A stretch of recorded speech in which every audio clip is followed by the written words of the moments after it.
Croyez-vous à l'existence des extraterrestres, agent Scully? Il y a toujours autre chose derrière les apparences. Agent fédéral, ne partez pas, arrêtez!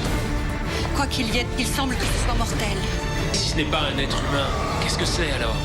Vous avez une théorie? J'ai beaucoup de théories. Je n'ai pas confiance. Vous ne pouvez faire confiance. Bonjour à tous et à toutes et bienvenue dans la Watchlist de Spoilers, notre podcast dédié à nos visionnages de séries TV des genres de l'imaginaire. Ici Guillaume et je vous propose dans ce podcast de retrouver notre live consacré à la série The X-Files qui fête les 30 ans de sa première diffusion française en 2024. Une émission où nous avons eu la chance de revenir sur la série culte de Chris Carter en compagnie de Claire Cornillon, maîtresse de conférences, spécialiste de la culture et du cinéma de science-fiction, des séries TV et du transmédia et grande connaisseuse de The X-Files. Un live rediffusé en 4 podcasts où vous retrouverez pour commencer une exploration de la série dans son ensemble, puis à travers 3 épisodes, Folie à 2, Bad Blood et Field Trip, représentant les multiples facettes de The X-Files. 3 épisodes que nous vous recommandons de regarder avant d'écouter ces podcasts, bien entendu. Je vous laisse à présent avec CHP, Briac, Claire et moi-même. Bonne écoute. Alors, on va faire un petit topo. Claire, tu m'arrêtes ou tu interviens dès que tu le sens, si jamais il y a quelque chose que tu veux rajouter, etc. Alors déjà, il faut rappeler que c'est quand même une série, donc un succès phénoménal dans les années 90 et jusqu'aux années 2000 et qui reste quand même une des séries les plus connues au monde, hein, je pense qu'on peut le dire, et qui a vraiment complètement marqué l'histoire des séries. On va revenir là-dessus. Mais comme la plupart de ces séries qui sont arrivées, qui ont été vraiment qui ont marqué la série télé américaine, souvent c'est un succès inattendu. Parce que Chris Carter, donc le créateur de la série, c'était quelqu'un qui était relativement inexpérimenté, qui avait travaillé un petit peu pour Disney et qui avait lancé donc des plusieurs projets de pilotes qui n'avaient pas abouti avant de travailler pour certaines séries, un peu pour apprendre le métier, quoi, pour voir comment fonctionnaient les séries télévisées sur le plateau, quoi, dans l'écriture, etc. Et finalement, Fox a validé ce projet, donc qui était X-Files, de manière un peu inattendue. Et en même temps, Fox n'y croyait pas non plus totalement, puisqu'en fait, ce qui s'était passé, c'est qu'eux, ils pensaient qu'il y a une série donc qui s'appelle The Adventures of Briscoe County Jr., qui est une série donc avec Bruce Campbell, une série western en fait, et notamment co-showrunnée par Carlton Cuse, donc de Lost, on en a déjà parlé. Et cette série, ils pensaient que ce serait le hit absolu de 93, l'année où est sorti X-Files. Et d'ailleurs, X-Files était diffusé en deuxième partie de soirée, juste après Briscoe County. En fait, ce qui s'est passé, c'est que Briscoe County a été annulé au bout d'une saison, et X-Files a fait finalement 9 saisons, 2 spin-offs, Lone Gunman et Millennium, et est même revenu en 2016, oui c'est ça, 2016 pour une 10e saison. On va parler de tout ça. Alors, X-Files, est-ce qu'on a besoin de refaire le pitch? Je sais pas, Oui. Je pense que tout le monde... Ok, pitchons X-Files. Donc, série qui raconte les enquêtes de 2 agents du FBI, Dana Scully et Fox Mulder, qui enquêtent sur des dossiers d'affaires non résolues, souvent liés à des phénomènes paranormaux, et qui va donc... des épisodes qui vont se dérouler en particulier dans le rapport entre Mulder, qui lui croit en l'existence d'extraterrestres, notamment parce que sa sœur aurait été enlevée par des extraterrestres et qu'il veut la retrouver et prouver ce qui s'est passé, et Scully à côté, qui est donc quelqu'un de beaucoup plus rationnel et qui va essayer de trouver des explications scientifiques, qui est un peu la sceptique de la série, scientifique aux événements qu'on va voir se dérouler dans X-Files. Mais même en racontant comme ça doit être le pitch, tu as l'impression de ne faire qu'effleurer la complexité de la série. Alors moi, je me t'ai dit, ce qui peut être intéressant, c'est de se tourner un peu aussi, avant de parler de l'influence d'X-Files, mais aussi de parler des influences d'X-Files et de savoir un peu qu'est-ce qui forme l'ADN d'X-Files au départ. Et alors, je me dis déjà, au niveau série, on sait qu'il y a des références qui ont été convoquées par Chris Carter, donc la série Kolchak, The Night Stalker, qui est une série des années 70, qui racontait de la même manière les histoires. Donc là, c'est un genre de journaliste qui allait lui aussi enquêter sur des phénomènes paranormaux, et notamment la série sur laquelle a commencé David Chase, le showrunner des Sopranos. Il y a dans les références revendiquées par Chris Carter, il y a bien sûr la 4e dimension qu'on va retrouver bien dans les thèmes de certains épisodes et dans le côté semi-anthologique, même si on va revenir un peu sur la définition de la narration d'X-Files. Et puis chapeau melon et bottes de cuir, donc The Avengers pour le duo de personnages, et bien sûr Twin Peaks. Donc Twin Peaks dont on retrouve certains acteurs dans X-Files, et qui a même une scène qui est qui est quasiment tout X-Files, toute l'imagerie d'X-Files qui est en germe dans une scène de la saison 2 de Twin Peaks. D'ailleurs, c'est un exemple intéressant d'influence de Twin Peaks, parce que c'est une des séries qui est moins influencée par les éléments venant de David Lynch, qui est assez rare. C'est à noter, notamment sur X-Files. Mais X-Files a aussi beaucoup d'influence cinématographique. Et je pense que, alors moi, ce que je retiendrai, c'est alors le cinéma Steven Spielberg des années 70-80, Rencontre du troisième type, bien sûr, mais aussi parfois genre des films comme les Indiana Jones. La fin du pilote de X-Files est donc un hommage clair à la fin des Aventuriers de l'Arche perdue, et on retrouve ça en fin de première saison. Il y a JFK d'Oliver Stone aussi qui va pas mal définir toute l'esthétique paranoïaque de la série. Et certaines séquences sont quasiment, notamment en fin de saison 4, je dirais, je crois que c'est Redux, où tu me corriges Claire, mais l'épisode où Mulder va apprendre une nouvelle vérité en fait sur le complot et ce qui va remettre un peu ses certitudes en branle. Il y a une espèce de série de montages historiques avec une voix off qui ressemble exactement à certains passages de JFK. Et enfin, il y a le silence des agneaux qui a vachement défini l'esthétique d'X-Files, le traitement notamment de Scully. Je trouve dans le pilote, on retrouve vraiment tout à fait on retrouve le film de Jonathan Demme, quoi. De la même manière que premier spin-off d'X-Files Millennium va être complètement défini par Seven, en tout cas au début. Mais ça, ce serait donc les influences d'X-Files. Et déjà, on voit qu'il y a des choses tellement disparates. Et en fait, ça reflète bien la série parce que c'est une série qui a déjà presque 2 séries en une, de par l'opposition entre ce qu'on va appeler être la mythologie, donc toute cette histoire de conspiration qui va avoir un côté feuilletonnant, puisqu'on va avoir une trame qui se développe sur le long cours, même si chaque épisode a travaillé la structure épisodique.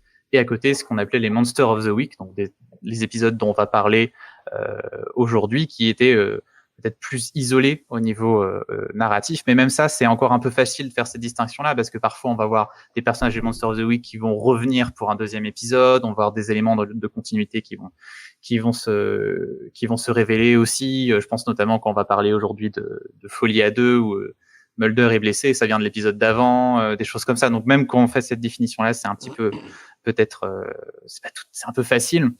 Mais tout ça pour dire que X-Files, c'est une série qui est en fait très hétérogène et qui arrive à être cohérente malgré cette hétérogénéité. Et c'est intéressant parce que ça reflète finalement son sujet, qui est la quête d'une vérité qui est en fait multiple, en permanence changeante. Et la série a évolué tout le temps avec ça.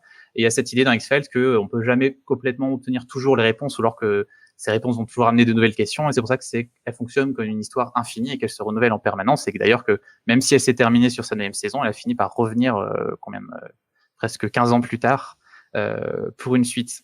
Et justement, pour refléter un peu ce côté hétérogène, nous, quand on va en parler aujourd'hui, on va être aussi une équipe d'agents spéciaux très hétérogène également dans notre rapport à X-Files, puisque mes 2 compères Guillaume et Charles n'ont pas vu la série. Ils ont juste vu les épisodes qu'on a regardés. Ils vont pouvoir nous apporter cette autre perspective. Ce sera un peu nos Scully, c'est-à-dire qu'ils ne croient pas encore tout à fait en X-Files et ils vont pouvoir nous montrer aborder la série de ce point de vue-là. Quand moi, je suis pas un expert, j'ai vu j'ai vu les 6 premières saisons en entier, et ensuite pas tout dans les 7, 8, 9. J'ai vu des bouts, une majorité, mais il y a quelques épisodes que j'ai pas vus.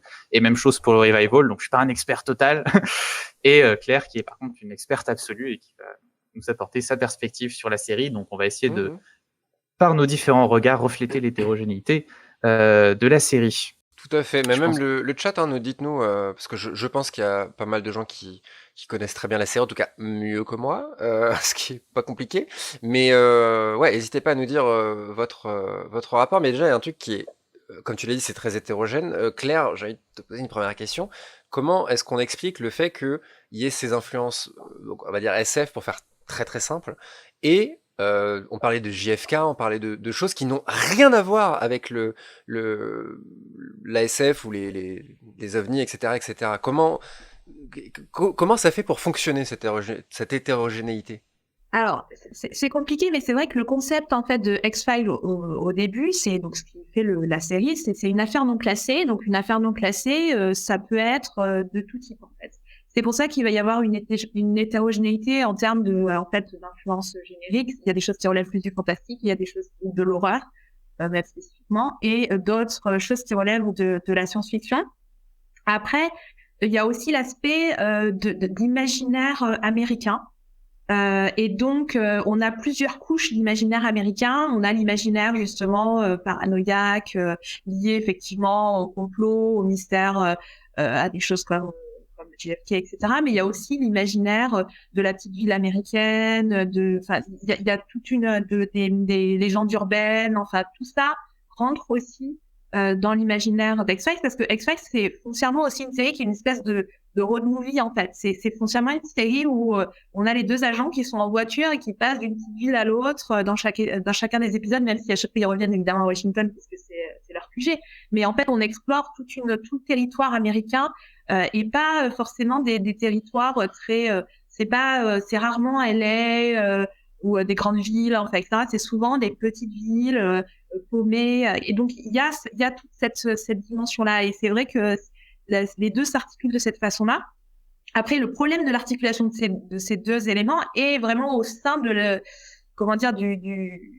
la réception ambivalente de la série, parce qu'il y a justement vraiment deux clans de fans d'X-Files, justement ceux qui aiment les Monsters of the Week et qui parfois détestent les épisodes de la conspiration, et les autres qui, au contraire, adorent les épisodes de la conspiration et qui n'aiment pas les épisodes de Monsters of the Week. Ça. Donc il y a vraiment c'est ambigu et c'est très complexe en fait de montrer comment fonctionne la série avec assez différents niveaux. Moi, je pense qu'il y a vraiment une cohérence complète et je pense que les deux s'articulent de manière assez nette quand on pense en termes justement de ce que disait Briac en fait sur le rapport à la vérité, qui je pense que c'est ça fondamentalement la question de X-Files, c'est le rapport au réel et comment on construit un rapport au réel. Et quand on pense à partir de cette notion-là, je pense qu'on peut faire le lien entre toutes les choses. Et moi, c'est vrai que je suis ni dans un camp ni dans l'autre. Moi, j'aime tous les aspects d'X-Files, y compris ces aspects parodiques, humoristiques, etc., qui là aussi sont des clashs dans les fans d'X-Files, parce que tout le monde n'accepte pas non plus cet aspect-là de la série. Donc voilà, mais c'est vrai que c'est une question fondamentale en fait, comment s'articulent ces deux niveaux. Moi, j'avais fait une communication où j'avais essayé d'expliquer qu'en gros, si on restait au niveau de l'épisode, souvent on avait plutôt des codes justement génériques fantastiques. Et par contre, si on pensait la série à l'échelle de la série, on était là dans une dynamique qui relevait davantage de la science-fiction. Donc c'est une proposition de penser l'articulation. Pour revenir juste à ce que tu disais sur les deux types de spectateurs, ce qui est assez intéressant, j'ai l'impression que maintenant, la série, de par la réception souvent assez négative de la storyline, en tout cas de la conspiration sur les dernières saisons, moi je vais pas mal sur des sites américains, j'aime bien regarder les commentaires des fans et tout.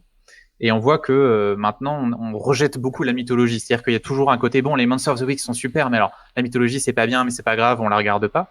Alors qu'en fait, c'est dommage, ils sont super, quoi, les épisodes. Il y a des épisodes absolument géniaux de la mythologie qui ont un rythme incroyable, vraiment. Et d'autant que souvent, l'idée que la mythologie serait incohérente ou incompréhensible, j'ai toujours trouvé que c'est une critique un peu bizarre, parce que finalement, ça participe, comme tu le disais, au propos de la série sur la vérité, et le fait qu'en fait, nous, en tant que spectateurs, on est autant perdus dans la série que les héros le sont, avec des réponses qui semblent contradictoires, tout est toujours remis en question, et en fait, c'est parfait, c'est exactement la forme s'aligne sur le propos, donc c'est dommage ce rejet de la mythologie. Et pour ceux qui voudraient découvrir X-Files, donc on vous conseille bien sûr de tout regarder. Il ne faut pas prendre juste un aspect de la série. Et je pense que c'est un point justement, on va y revenir, parce que c'est exactement ce que j'ai ressenti dans l'un des 3 épisodes sur le côté. Mais moi je faisais quoi? Mais qu'est-ce que je comprends rien de ce qui est en train de se passer, et à la manière des personnages directement. Donc c'est là où c'est quand même assez pertinent. On a le chat. Delphine nous dit série culte. On en parlait toute la semaine après chaque épisode. On faisait une soirée entre fans absolus chaque samedi. Je vivais en Angleterre, on vivait dedans, c'était un truc de ouf. Ça, bonjour Delphine. Bonjour Delphine. Ouais, je pense qu'il y a beaucoup de gens qui l'ont découvert à l'époque, qui étaient bah ça c'est les grandes séries, j'ai l'impression. Moi ça m'évoque directement Game of Thrones. Je crois que Guillaume, toi-même tu le faisais de se retrouver après, de regarder l'épisode tous ensemble et de débriefer tous ensemble, etc. au fur et à mesure, et de vivre à chaque diffusion. C'est les grandes séries. Lost aussi, on en parlait. Je pense que c'était moi c'était voilà, mes rendez-vous sur TF1 avec ma grande sœur l'été chez notre tante qui avait la seule qui avait une télé qui fonctionnait. C'est les séries qui nous marquent en tant qu'humains, quoi. Finalement, c'est un petit peu ce que tu disais, Claire, au départ. Cossy James nous demande Supernatural, c'est X-Files. Oui, alors on va en reparler. Je pense. Voilà. Oui. La réponse est oui, apparemment. Alors, on nous parle beaucoup de l'épisode Home, que je n'ai pas vu. Oui. Qui a été un grand traumatisme, et Insouf qui nous dit qu'il ou elle ne peut pas revoir Home.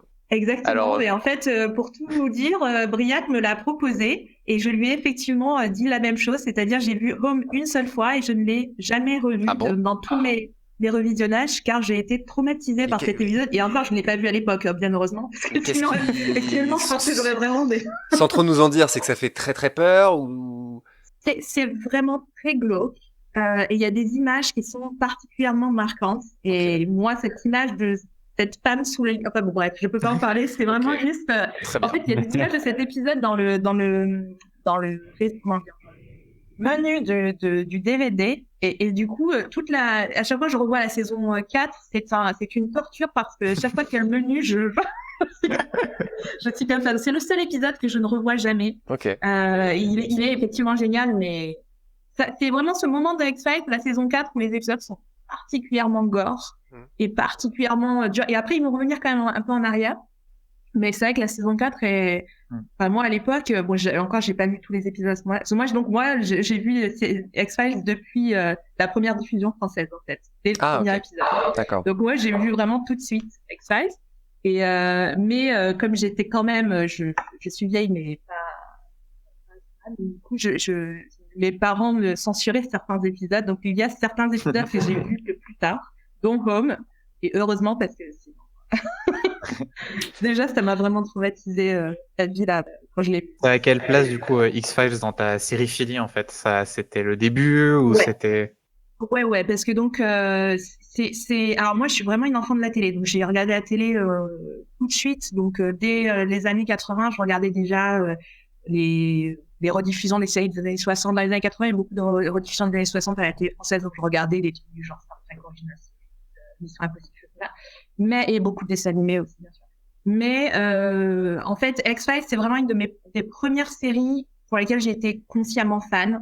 Et ma série fille a vraiment commencé à ce moment-là, avec ça, avec Code Quantum. On est en 94, donc voilà, c'est cette période-là. Et donc, fondateur pour moi, X-Files. Et comme je disais, j'ai regardé avec mes parents et mon frère dès le premier épisode, en fait.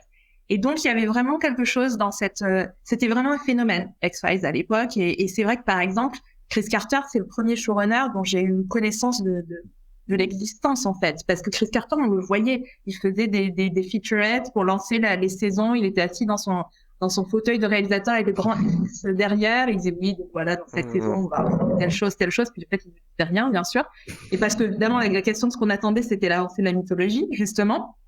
C'est ça, toute l'ironie maintenant de la réception, parce qu'à l'époque, évidemment, on voulait savoir qui en était. Donc, c'était vraiment un phénomène, et effectivement, un phénomène de réception collective. Et c'est quelque chose qui m'a vraiment, qui a vraiment fondé ma sériphilie et ma manière de penser les séries. Ouais. Je vous ai même sorti, je vous ai ressorti là pour l'émission, l'occasion les vieux guides que j'avais achetés dans les années 90. Sur X-Files. C'est précieux. Ah ouais, les vieux guides. Et pour dater les choses, il y a même dedans du matériel promotionnel pour la sortie du film en 98. Donc, vous voyez la datation. C'est collector.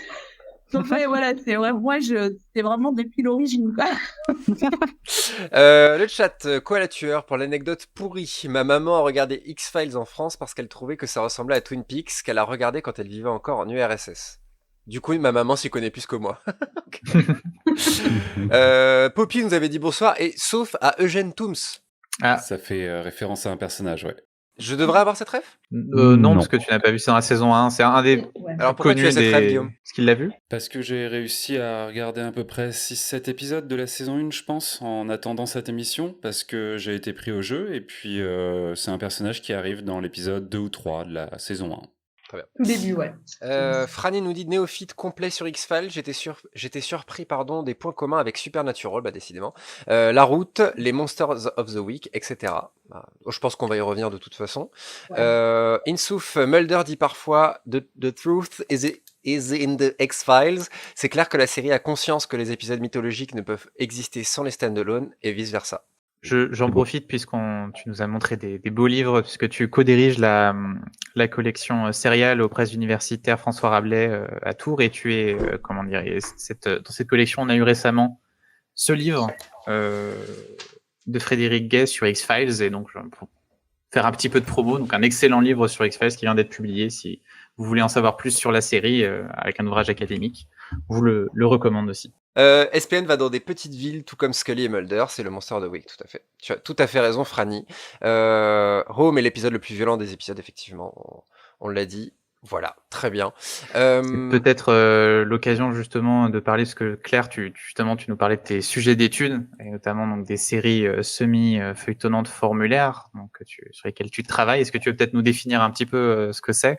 Oui, donc en fait, c'est un format qui vraiment apparaît fortement dans les années 80 et qui devient la norme dans les séries, notamment de Network des années 90, dont X-Files, mais aussi Urgence, Buffy, McGee, etc. Toutes les grandes séries des années 90 de Network ont ce format-là qui consiste justement à avoir une intrigue suivie à différents niveaux. On peut avoir des intrigues qui vont sur quelques épisodes, des intrigues sur la saison, des intrigues sur l'ensemble de la série, mais avec aussi des épisodes bouclés qui sont non seulement bouclés, c'est-à-dire qu'ils ont une intrigue qui est finie à la fin de l'épisode, mais en plus l'intrigue a systématiquement la même forme.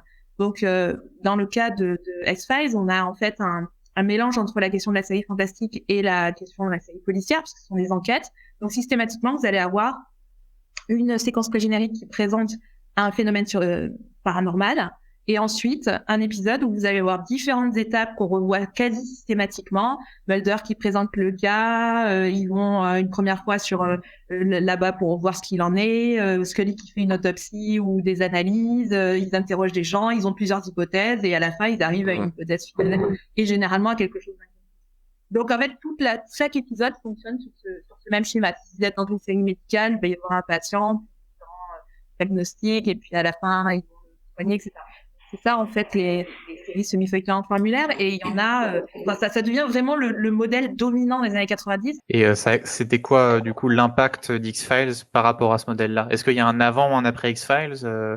Je trouve que pour moi c'est vraiment le début de ce que j'appellerais l'âge classique en fait du semi-feuilletonnant formulaire, parce qu'avant on a des formes qui sont en définition, je dirais, mais avec X-Files ça devient vraiment ça se stabilise en fait. Et puis surtout, c'est une série qui est quand même longue, donc du coup on part de cet état un peu classique et on va explorer les possibilités de plus en plus réflexives du format, qu'on va beaucoup retrouver ensuite aussi par exemple avec Buffy, ce type de série où on a une conscience telle des possibilités narratives de ce format-là qu'on va jouer avec et qu'on va on va en faire ça va devenir méta en fait. Et X-Files vraiment passe par là, puisque justement les épisodes dits réflexifs, voire les épisodes comiques, il y en a au début un dans la saison 2, et puis après ça devient de plus en plus massif jusqu'à la saison 6 qui est quasi que ça.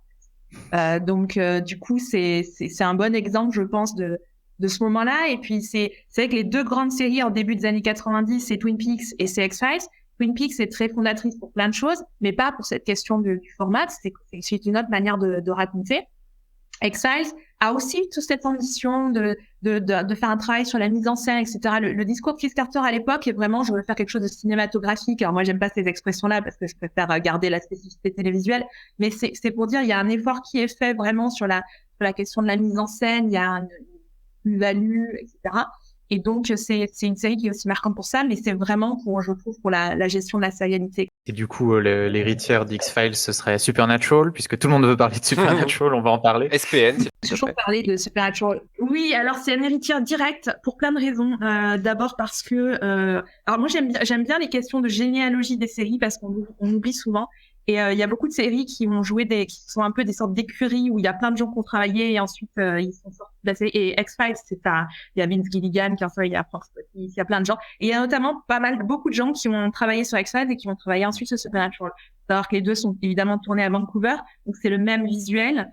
C'est là aussi deux personnes dans une voiture qui passent de petite ville en petite ville aux États-Unis. Et donc il y a certains scénaristes comme Kim Ban, des gens comme ça qui ont travaillé évidemment sur les deux séries. Il y a Kim Manners, qui est un des grands réalisateurs de X-Files, qui d'ailleurs a réalisé certains épisodes dont on va parler ce soir, et qui a été un des grands réalisateurs également de Supernatural jusqu'à malheureusement son décès. Donc il y a toute une filiation comme ça, et puis en plus ce sont des séries où il y a un très grand nombre d'acteurs. Enfin, c'est des séries où tout le monde a joué, parce que comme il y a des personnages, c'est le principe du semi-feuilleton formulaire, vous avez des personnages différents chaque épisode. Donc quand vous avez 9 saisons, tous les acteurs de Vancouver dans ces séries, ils ont tous joué. Et donc du coup, vous avez toute une série d'acteurs, notamment de Supernatural, et c'est le cas justement dans l'épisode sport dont on va parler, qui fait une espèce de mélange entre le fait que c'est réalisé par Kim Manners, il y a John Shiban qui a notamment travaillé sur le scénario, vous avez Kim Beaver dans l'épisode qui joue ensuite Bobby dans Supernatural, et puis bien sûr Mitch Pileggi qui joue Skinner et qui joue également dans Supernatural, c'est le grand-père en fait des frères Winchester, enfin oui, la génération d'avant quoi. Donc du coup il y a vraiment une filiation, voilà, en termes d'équipe technique, de visuel, et puis là aussi cette exploration de tout l'imaginaire américain, des légendes urbaines, etc. Donc après le ton et le propos est évidemment très différent, mais pareil, il a travaillé sur la sérialité avec de plus en plus justement un aspect méta-réflexif, etc. Les portes qu'ont ouvert évidemment X-Files ont été ensuite exploitées fois 1000 par Supernatural dans l'aspect réflexif et méta. Poppy Pop qui nous dit, moi c'était la série d'angoisse de mon enfance, découverte à 10 ans. Bah oui, du coup, ça devait être Home à 10 ans, ça devait être quelque chose. Hein. J'aimais suivre pour me faire peur, mais beaucoup de monstres ou de personnages angoissants m'ont suivi pendant longtemps. J'ai revu l'intégrale il y a peu et je me surprends à avoir toujours peur à plus de 30 ans. C'est beau de voir que ça continue. Même expérience, hein. Il y a des choses qui m'ont vraiment marqué. L'épisode avec Jane Berry, et on voit son enlèvement. Moi, j'étais terrifiée. Je me dis, si jamais je me fais enlever par des extraterrestres, ça me terrifie. Toons, évidemment, en fait, justement, c'est à cause de Toons. Et donc là, mes parents ont vu Toons. Oulala, on va d'abord regarder les épisodes et ensuite on va. Et donc, on faisait cette étape parce qu'effectivement, il y a des choses qui sont vraiment. Qui font vraiment très peur.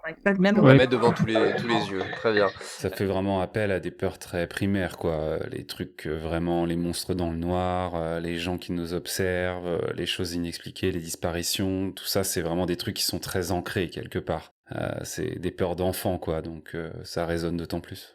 Koala Tueur nous dit quelque chose d'intéressant, ça me rappelle beaucoup Sherlock Holmes comme description, le côté feuilletonnant, le schéma qui se répète, déplacement sur place, analyse, interrogation des témoins, hypothèse de Watson, explication par Sherlock, effectivement, et même que le chat des Baskerville aurait pu être un épisode de X-Files ou de Supernatural. Qu'est-ce qu'on en pense ? Ouais, tout à fait. Parce qu'en fait, justement, comme je le disais, la formule de X-Files, elle est vraiment fondée sur la question de l'enquête. C'est lié justement à cette question du rapport au réel. C'est ça qui est fondamental en fait dans X-Files. Donc forcément, Sherlock Holmes et ces pionniers comme ça du récit policier, ça correspond tout à fait à ça. Parce que Sherlock Holmes qui recherche, c'est pareil, hein, c'est analyser des indices, c'est comprendre ce qui s'est passé. Et effectivement, le chien des Baskerville, comme c'est une intrigue avec quelque chose de possiblement surnaturel, ça aurait pu tout à fait être un scénario, d'autant que X-Files et Supernatural justement réexploitent beaucoup de figures, soit de livres, soit de films, soit de plein de choses. D'ailleurs, Buffy le fait aussi, hein. Plein de motifs comme ça font des sortes de réécriture en fait. Donc on aurait tout à fait pu avoir un épisode. Pour en finir sur l'influence un peu de X-Files, puisqu'on a parlé beaucoup de Supernatural, mais alors moi il y a une série qui m'a toujours fait penser à X-Files, mais justement sur l'aspect plus mythologie, c'est Person of Interest, où dans la gestion de la mythologie de la machine, j'ai retrouvé certaines des émotions de celles de X-Files. Je sais pas ce que t'en penses toi, notamment le personnage joué par John Nolan, je crois, je sais plus, l'oncle des Nolan qui dirige toute l'histoire samaritain, tout ça. J'ai vraiment eu l'impression d'être face à un personnage de X-Files qui pourrait être du syndicat, par exemple. Ouais, tout à fait. C'est parce que effectivement, là aussi, on a ces personnes qui luttent contre des structures qui sont omnipotentes, enfin très ancrées avec tous les pouvoirs à la fois politiques et économiques, etc. Et sont les seuls à savoir et à essayer de défendre l'humanité qui est en train d'être opprimée sans le savoir, en fait. Donc finalement, c'est vrai que c'est des schémas qui sont très similaires, d'autant qu'effectivement, Person of Interest dans les séries plus contemporaines, on va dire, c'est un des grands exemples justement aussi du semi-feuilleton formulaire et de l'exploitation de ces possibilités narratives, parce que c'est pareil, on commence sur des intrigues très bouclées, et en fait, il y a quelque chose, il y a un travail sur comment on va tisser du lien et qu'est-ce que ça veut dire quel est le statut en fait de l'intrigue bouclée par rapport à l'intrigue feuilletonnante. Alors, j'en dis pas tout statut, mais c'est absolument passionnant pour ça. Est-ce que Project Blue Books a récupéré un peu de l'énergie de X-Files par les codifications des épisodes et de certains thèmes approchés dans cette série History Channel? Alors, j'ai pas lu Project Blue Book, mais effectivement, c'est inspiré en fait de faits réels. Hein, le projet Blue Book, ça a existé. Donc, effectivement, la plupart des séries ou on va dire des fictions sur la question des extraterrestres évoquent cette question-là. Donc, du coup, oui, il y a une filiation parce que ça reprend tout l'imaginaire. Alors, non pas forcément de science-fiction, mais l'imaginaire ufologique, en fait. Et donc, oui. Par contre, la forme, je ne sais pas du tout quelle est la forme parce que je l'ai pas vue cette série, donc je ne sais pas si en termes de serialité c'est similaire ou pas. Je pourrais pas dire. Une des séries, par contre, qui à l'époque de X-Files reprenait beaucoup et un peu comme j'imagine le Project Blue Book, cette question du rapport à la conspiration, enfin, ou à l'inspiration possible autour des hommes dans la trilogie du samedi, un petit peu après. Un peu plus tard que la période où a commencé X-Files, parce que Dark Side, ça doit être peut-être 96, quelque chose comme ça. J'imagine, je crois que ça passait en 96 dans la trilogie du samedi. Et c'est pareil, c'est une conspiration par rapport aux extraterrestres, mais dans les années 60, avec un certain nombre de références à des choses qui ont existé. Donc, oui, il y a plusieurs cas, en fait, de séries là-dessus. Ouais. Je ne résiste pas à l'envie de mettre la trilogie du samedi pour le chat en fond. Ah, ce générique cultissime. Avant qu'on commence à parler des épisodes, j'aurais juste aimé avoir votre regard à vous, Charles et Guillaume, sur X-Files. Vous qui commencez à peine à la voir, c'était quoi? Comment vous la voyez, Alors, moi, je vais me permettre de commencer parce que Guillaume a une petite subtilité que j'ai teasée en début d'émission. Moi, X-Files, ça va pas être très long parce qu'en fait, c'est une série, je trouve, et mon avis, enfin, sur ce point, bon, j'ai grandi, Dieu merci, mais c'est vrai que c'est une série qui avait l'air tellement sombre que j'ai l'impression qu'elle avait pas envie d'être regardée presque. Tu vois ce que je veux dire? Dans le sens que c'est genre, attention, si tu regardes nos épisodes, c'est que tu vas rentrer dans cet univers-là et machin. Et je pense que cette série qui a peut-être fait beaucoup de mal aux complotistes actuels, peut-être que beaucoup sont nés malheureusement dans ces épisodes-là, au visionnage de ces épisodes-là il y a quelques années. Et du coup, c'est une série, et pourtant moi j'aime bien tout ce qui est surnaturel, etc. Ce genre de sujet, cryptozoologie, etc. J'aime bien, mais peut-être que l'esthétique et tout ça m'a pas attiré et m'attire pas forcément beaucoup plus aujourd'hui. Et aujourd'hui, ce qui va plus me gêner, c'est un petit peu ce que Claire expliquait sur le côté, c'est un peu toujours le même format. C'est vrai que ça me fait un peu peur de me dire que toutes ces saisons-là auront à peu près toujours le même format, ça m'effraie un peu. Et du coup, c'est une série que j'ai jamais vraiment eu l'occasion. Spoilers, grâce à Spoilers, j'en ai vu quelques-uns et ça m'a donné envie d'en voir d'autres. Mais c'est vrai que voilà, moi je vais pas être très original là-dessus. Ça paraissait un peu trop sombre pour moi et un peu trop comme ça. Donc voilà, analyse extrême. Moi je suis en thèse aussi, hein, ça se sent. Mais voilà. Du coup, voilà, c'est pas une série qui m'a. Et c'est une série que du coup j'associe vraiment à Trilogie du samedi, tout ça et ces années-là, quoi, clairement. Voilà. Alors, Guillaume, qu'elle n'est jamais passée dans la trilogie du samedi, sinon il y a des gens qui vont craquer parce que ça c'est le gros problème. C'est vrai, c'est l'immense débat sur Twitter. Non. Donc effectivement, on associe dans l'imaginaire à l'époque, mais c'est intéressant que je l'associe inconsciemment alors que j'ai jamais pu l'avoir dans la trilogie du samedi, mais ça reste dans cette. Parce qu'en fait, il y avait avant la trilogie du samedi, en fait, les samedis fantastiques. On regardait aussi avant, et donc c'était la case horaire qui a précédé en fait la trilogie du samedi, et il y avait d'autres séries avant, enfin bref, il y a une confusion par rapport à tout ça, mais je sais que c'est toujours quelque chose qui fait bondir certaines personnes. Ok, très bien. Alors je m'excuse, je présente mes excuses auprès du chat. D'ailleurs, qu'est-ce qu'on nous dit? Le duo de The Avengers, alors chapeau melon et bottes de cuir, hein, parce que malheureusement de nos jours la confusion est rapide. Le duo iconique a été fait avant, mais c'est vrai que Mulder et Scully ont été importants aux séries. C'est un duo fondateur, et un homme et une femme aussi. C'est peut-être le lien avec The Avengers forcément, mais c'est pas forcément peut-être quelque chose qui était présent dans ces années-là. D'ailleurs, je sais pas, hein, c'est une question que je pose.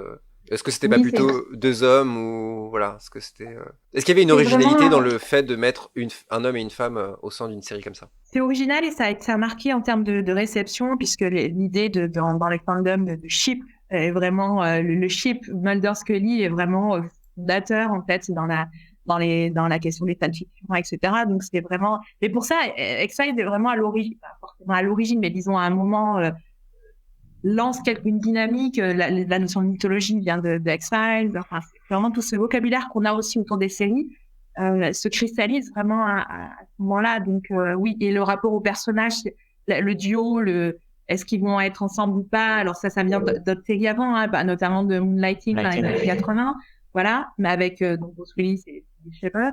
Mais là, dans X-Files, ça va prendre effectivement une ampleur importante. Ils vont mieux gérer aussi.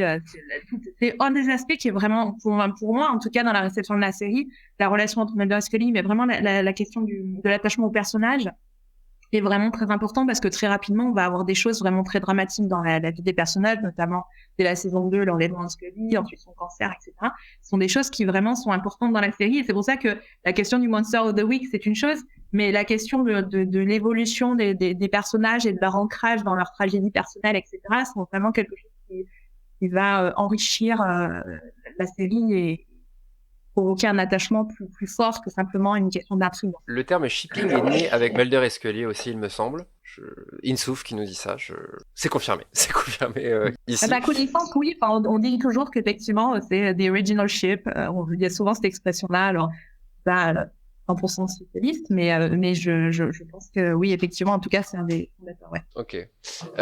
Guillaume. Comme toi, j'avais pas regardé effectivement la série aussi loin que je me souvienne, comme le disait sur le chat Poppy Pop, en 93-94, j'ai 10 ans, donc je suis un peu jeune et l'approche que j'ai d'X-Files, c'est de voir des bribes d'épisodes chez les amis de mes parents, dont le fils. Alors, toute la scène est assez cliché parce que dont le fils est un peu gothique. Je me souviens vraiment de cette chambre baignée dans une atmosphère comme ça. Je me souviens vraiment qu'il y avait un cercueil. Est-ce que mon imaginaire a travaillé par-dessus ça? Mais je crois me souvenir qu'il y avait vraiment une décoration comme ça. Et voir comme ça des morceaux d'épisodes en attendant que mes parents finissent leur repas, et vraiment rien que ça m'avait laissé un souvenir qui était assez flippant de la série.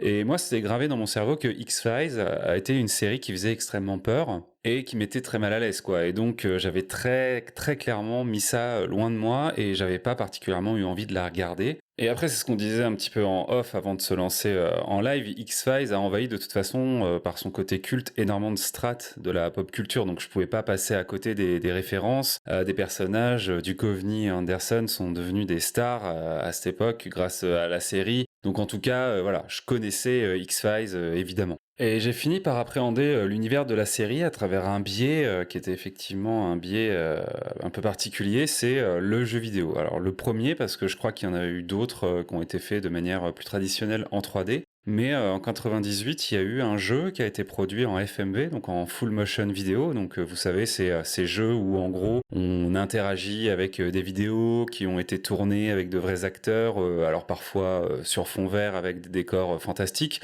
parfois dans des décors réalistes. Et souvent ce sont des point and click, du coup des jeux d'enquête dans lesquels il faut assembler des objets entre eux pour avancer dans l'histoire avec des choix de dialogue. Et moi j'ai joué à ce jeu sur PC. Et je m'en souviens vachement parce que j'avais retrouvé justement toute cette vibe un peu d'angoisse et de trucs malsains. Et là-dessus, je trouve que le jeu avait vraiment bien reconstitué tout l'univers de la série. Alors on a incarné un agent qui était totalement inconnu. Le personnage de l'avatar du joueur était un agent, un nouveau personnage. Je sais pas s'il intervient plus tard dans la série en clin d'œil ou pas, mais en tout cas à l'occasion du jeu, il était totalement nouveau et il part à la recherche de Mulder et Scully. Son enquête, voilà, c'est ça, c'est Skinner qui lui demande d'aller démêler justement cette disparition. Je crois que c'est d'ailleurs une histoire qui se situe, il me semble, entre 2 épisodes de la saison 3. Elle a vraiment une place dans la narration générale de la série. Et voilà ce qui a été ma porte d'entrée en fait dans cet univers. Ce qui était d'autant plus drôle qu'en plus j'ai été bloqué dans le jeu au bout d'un moment et qu'en fait j'ai jamais vraiment réussi à finir ce jeu. Donc non seulement j'étais dans cet univers qui me mettait mal à l'aise, mais en plus j'ai jamais réussi à franchir ce palier qui fait que j'ai jamais su la fin de cette histoire. Donc voilà, il faudrait que j'aille la voir sur YouTube peut-être un jour. Mais du coup, à l'occasion de cette émission, bah, j'ai commencé à regarder le pilote et j'ai enchaîné sur les premiers épisodes. Du coup, pour conclure et rebondir un peu sur ce que tu disais, Claire, j'ai vraiment été frappé très vite par l'alchimie qu'il y a entre les deux personnes, entre certainement les deux acteurs dans la vraie vie, entre guillemets, mais aussi entre les deux personnages. Il y a vraiment cette tendresse entre eux qui est presque inexplicable tout de suite. Voilà, on explique au tout début de la série que certes, pour Scully, Mulder est peut-être une figure assez remarquable, parce que c'est quelqu'un qui,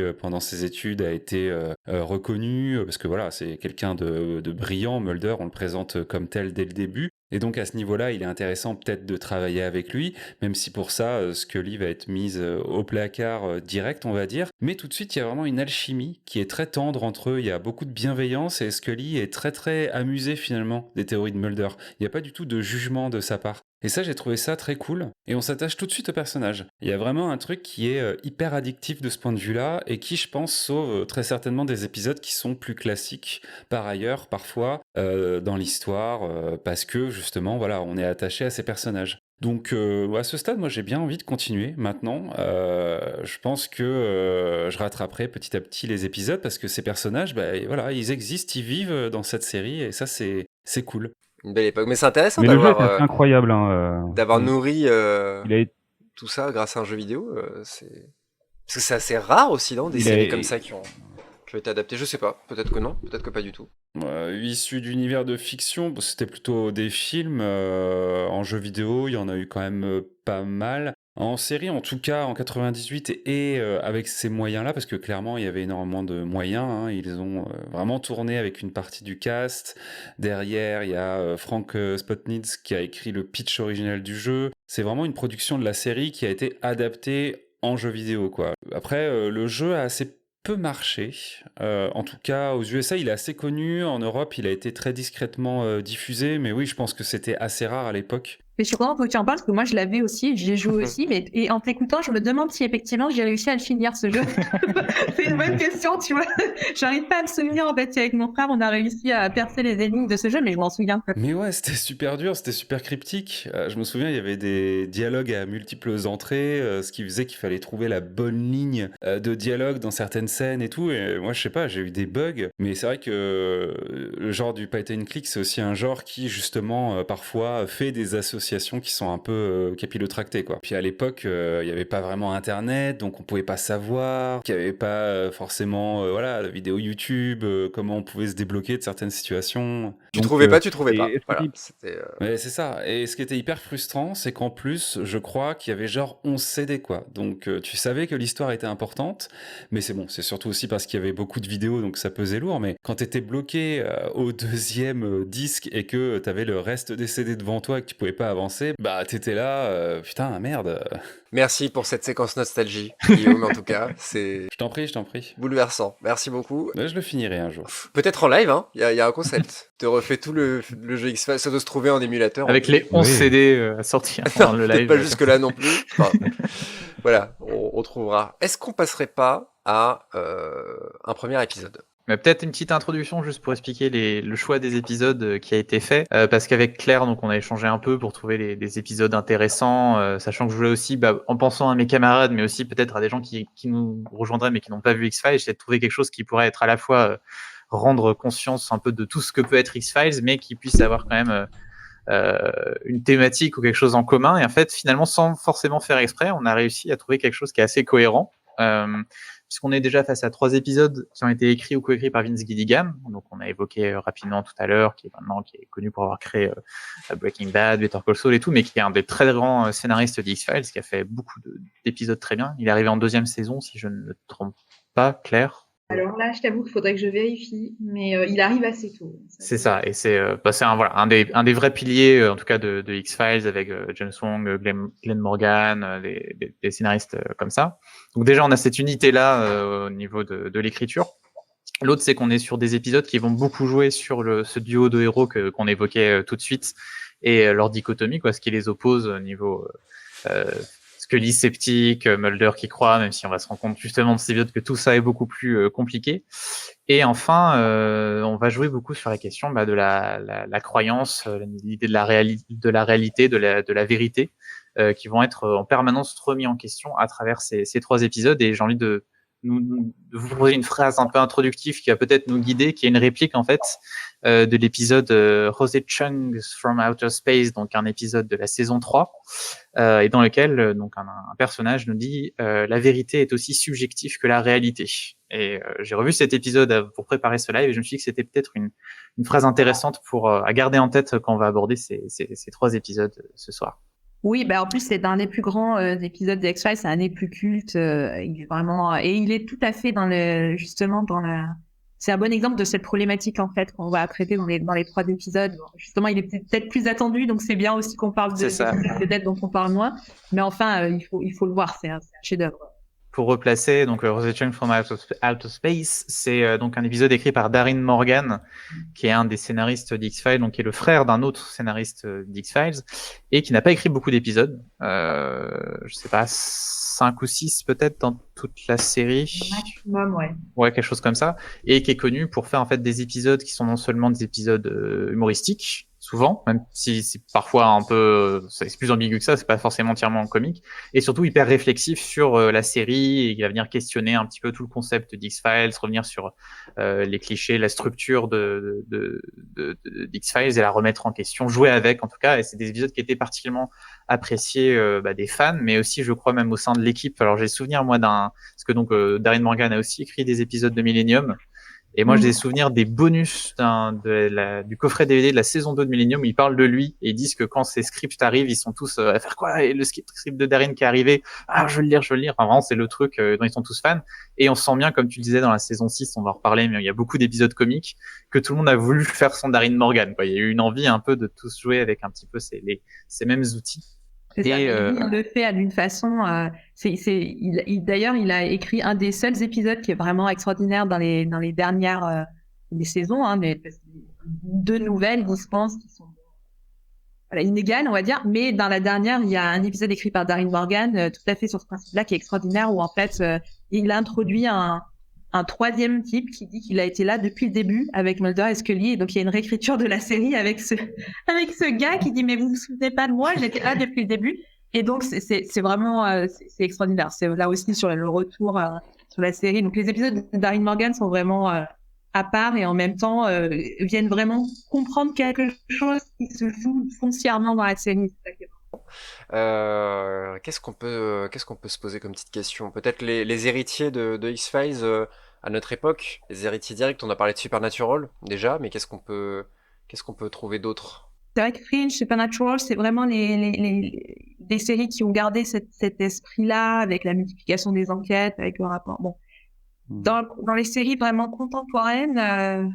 Est-ce que, c'est une question qui me vient comme ça, et c'est peut-être pas le cas, mais est-ce que les séries policières qui ont fleuri pas mal dans les années 2010, on va dire, où on avait vraiment l'archétype du flic et de l'expert, et pas quelque part un héritier d'X-Files, dans ce côté très justement duo de 2 caractères qui se complètent et qui sont peut-être pas diamétralement opposés, mais en tout cas qui recoupent des compétences qui sont différentes. Il y a quand même vachement de séries, j'ai l'impression, qui ont suivi ce modèle ces dernières années. Je pense à Castle, à The Mentalist et certainement beaucoup d'autres. C'est vrai que par exemple Bones a beaucoup cette dynamique-là, parce que Bones, le personnage Thierry Booth est vraiment justement sur un rapport très humain et un rapport de flic, et elle est scientifique, elle a un rapport très rationnel aux choses et très peu empathique. Et ils sont aussi justement évidemment sur le, c'est une série policière, donc on est sur l'enquête, sur rétablir, comprendre ce qui s'est passé. Donc il y a de ça, même s'il y a évidemment pas l'aspect surnaturel, il y a de ça dans la dynamique des personnages qui par contre effectivement est assez similaire. Et ils s'enrichissent chacun l'un l'autre de leur perspective, donc c'est vrai qu'il y a de ça, ouais. On nous parle de Débris dans le chat, qui est sur NBC apparemment en ce moment, qui est un mélange de Fringe et X-Files, par les créateurs de Fringe apparemment, et Franny nous parle de OVNI, une création Canal+. J'ai vu passer, et je n'ai pas... je n'ai pas regardé. Quoi le tueur? J'ai l'impression que ça a été une mode à un moment, les séries avec du duo improbable. C'est vrai, il y en avait quelques-unes, plutôt récemment, on va dire depuis 2000, pour faire simple. Mais effectivement, Je pense qu'on peut trouver pas mal d'exemples, mais voilà, c'est pas. Mais c'est vrai qu'à la rigueur, on peut remonter ça avant X-Files. On parlait de Moonlighting tout à l'heure. C'était déjà la caractéristique un peu principale de Moonlighting, c'est d'avoir ce duo un peu opposé qui va se compléter au fur et à mesure de la série. Blacklist X-Files a aussi. peut-être intensifié ça et rendu ça encore plus populaire. Blacklist aussi, ouais. Ok. Moi, j'aurais une dernière peut-être petite question pour Claire sur les deux saisons revival de X-Files, donc qui sont sorties en 2016 et 2008, je crois. Tu me disais que c'était un peu mitigé pour toi aussi ces deux saisons.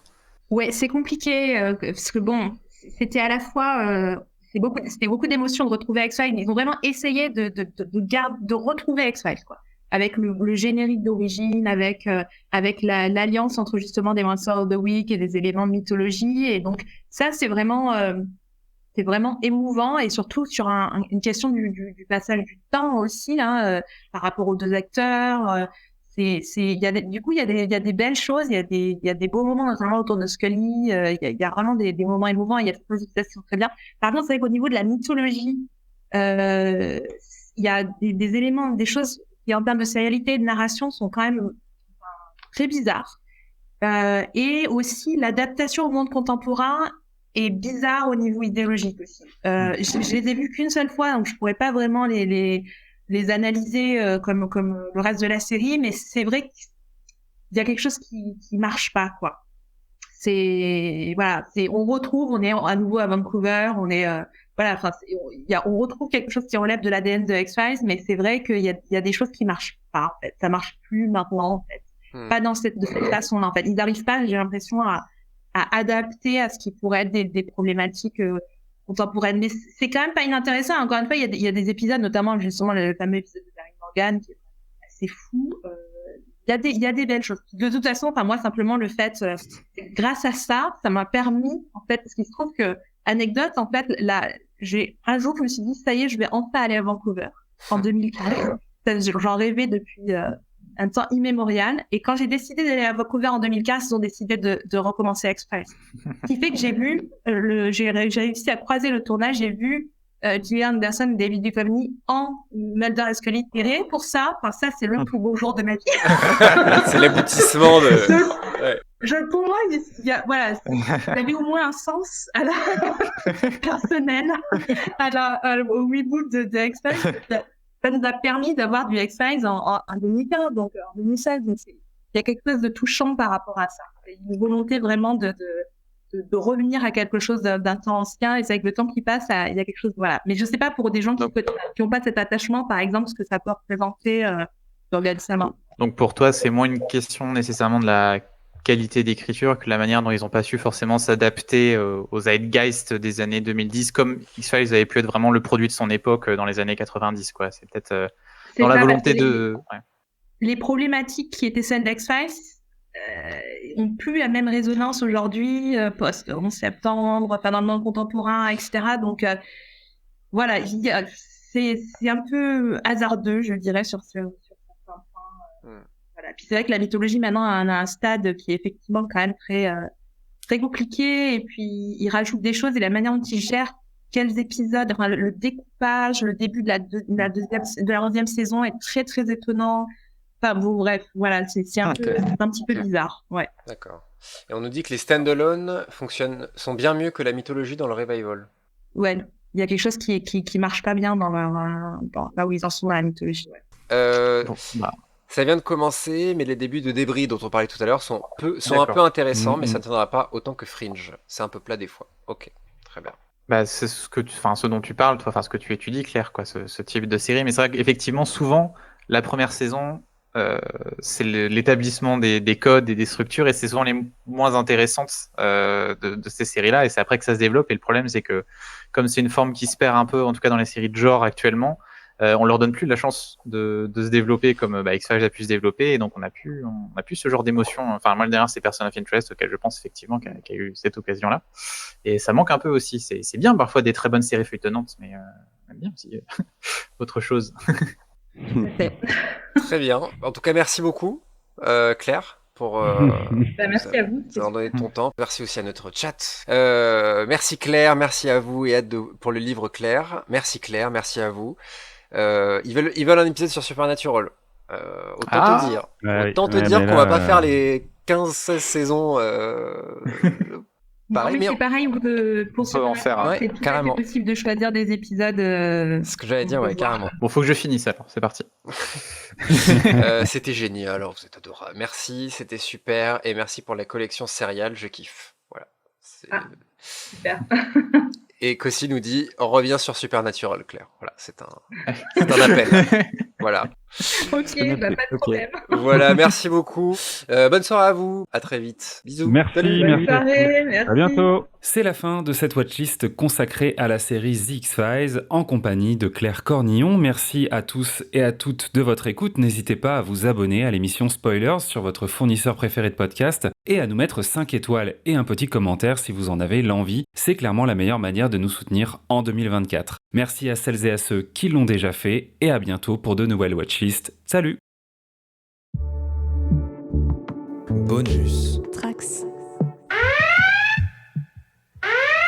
Alerte rouge pour tous les fans de Star Trek!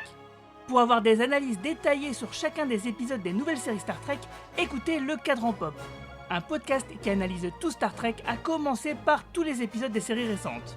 On parle aussi des films et de plein d'autres choses. Alors si vous voulez vivre longtemps et prospérer, écoutez Le Cadran Pop sur toutes les applications de podcast via le flux du coin pop. Et vous pourrez aussi vous téléporter sur notre site internet podcast.lecadranpop.fr.